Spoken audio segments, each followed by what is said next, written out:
what you think you know about exorcisms. This isn't Hollywood. This is Springfield, 1949, and what happened there is a chilling testament to the unseen forces that can invade our world. We're going to uncover the harrowing details of a genuine exorcism case that gripped a small town, revealing the desperate measures taken to combat an evil that defied explanation. Are you ready to witness the true horror of the Springfield Exorcism? Welcome back to the Conjuring Files, where we expose the files the world tried to close. Today, we step into a quiet neighborhood that feels deceptively safe. Springfield was the picture of post-war American peace, a place where neighbors knew each other's names and doors were often left unlocked. But beneath this veneer of normalcy, a darkness was taking root that would soon terrify the entire community. It didn't start with screaming or spinning heads. It started with a whisper. In the winter of 1949, the silence of a modest family home was broken by a persistent scratching in the walls and floorboards, a sound that no exterminator could explain. At the center of this disturbance was a young boy, known to history only by the pseudonym Roland Doe. He was an ordinary child living in an era of strict social rules and spiritual privacy, yet subtle, unsettling changes began to manifest around him. Objects moved on their own, and a coldness settled over the house that had nothing to do with the weather. Springfield was about to become the epicenter of a battle between the church and an ancient evil, proving that the devil doesn't just reside in shadows. He can move right into the house next door.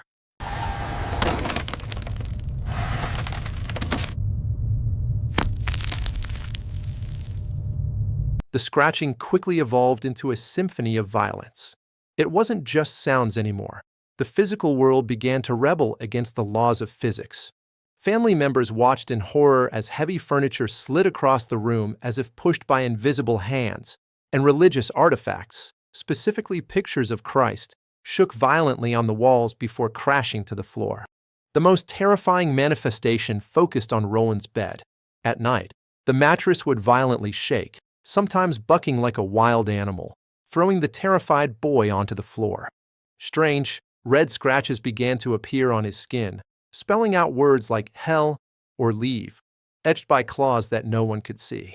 Fear didn't just stay inside the house. It bled out into the community. Neighbors whispered about lights flickering and strange guttural screams echoing down the street. The family, desperate for logic, called in doctors and exterminators. They tore up floorboards looking for rats and checked the foundation for settling, but every natural explanation crumbled under the weight of the evidence. Even the local Lutheran pastor, Reverend Schulz, was called in to witness the chaos. A skeptical man of faith, he planned to offer comfort and leave. Instead, he watched a heavy armchair flip over and witnessed the boy speak in a voice that was too deep, too angry, and too ancient to belong to a teenager. The denial was over. The family realized that the enemy wasn't a pest or a draft. It was something intelligent, and it was hunting their son. Santa Maria Mater Dei, ora pro nobis peccatoribus, nunc et in hora mortis nostrae, Domine salvum fas servum tuum. With the Lutheran pastor overwhelmed and the phenomena growing more violent, the family had no choice but to cross the denominational divide and seek the heavy artillery of the Catholic Church. This decision marked the turning point where a domestic haunting became a sanctioned spiritual war. The Archbishop of St. Louis granted permission for a major exorcism, a rare and dangerous authorization in 1949. Enter Father William Bowdern, a Jesuit priest who didn't just walk into a bedroom. He walked onto a battlefield. At the time, the ritual Romanum was considered a nuclear option, used only when all science failed. The risks were catastrophic, not just for the boy's life, but for the priest's souls. As the rite began, the entity fought back with ferocious precision. This was no longer just scratching in the walls. It was a siege. Father Bowdern and his assistant, Father Bishop, were subjected to a barrage of psychological and physical abuse. The boy, seemingly possessed by immense strength, broke restraints and launched objects at the clergy. He spat with supernatural accuracy and spoke in guttural Latin, a language he had never studied. The toll on the exorcist was visible and terrifying. Father Bowdern fasted on bread and water for weeks, his face growing gaunt and his hands trembling from the strain. He wasn't just fighting for the boy's soul. He was fighting to keep his own sanity intact as the entity taunted him with his own private sins, proving that the demon knew exactly who it was fighting.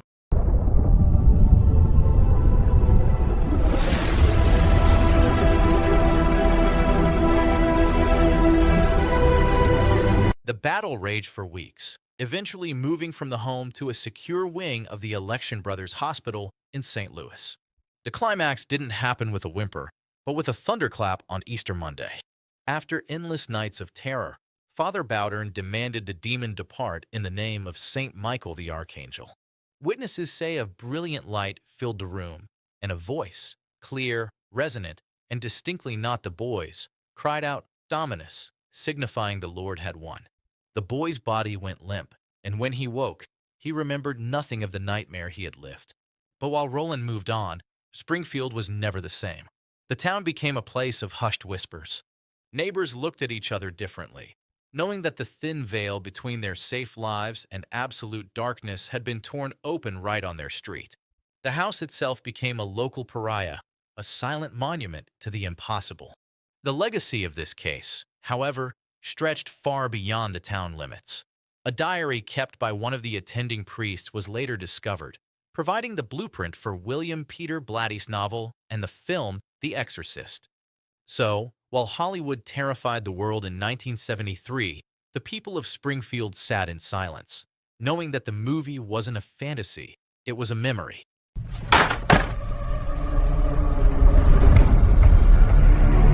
Decades later, the echoes of Springfield still reverberate through the halls of paranormal research and skepticism alike.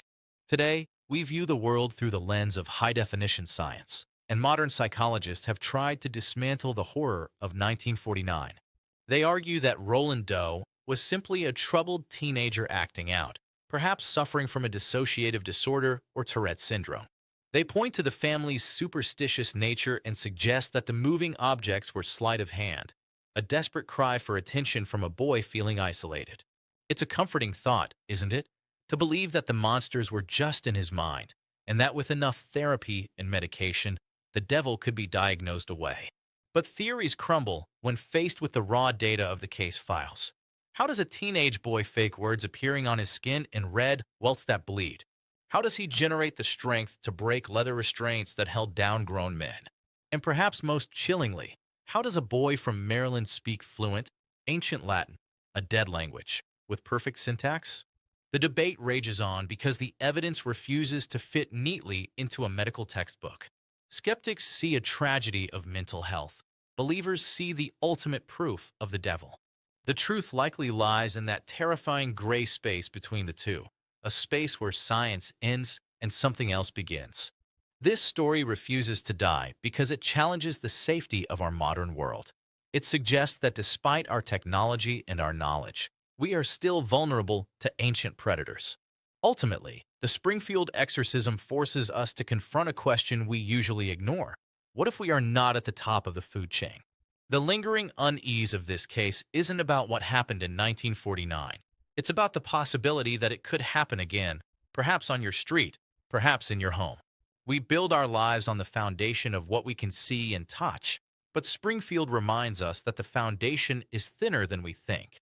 If this deep dive into America's most famous exorcism sent a chill down your spine, don't keep it to yourself. Hit that like button and share this story with someone who thinks they don't believe in ghosts. Let us know in the comments. Do you think Roland was sick, or was he truly possessed? Make sure to subscribe to the Conjuring Files and turn on notifications.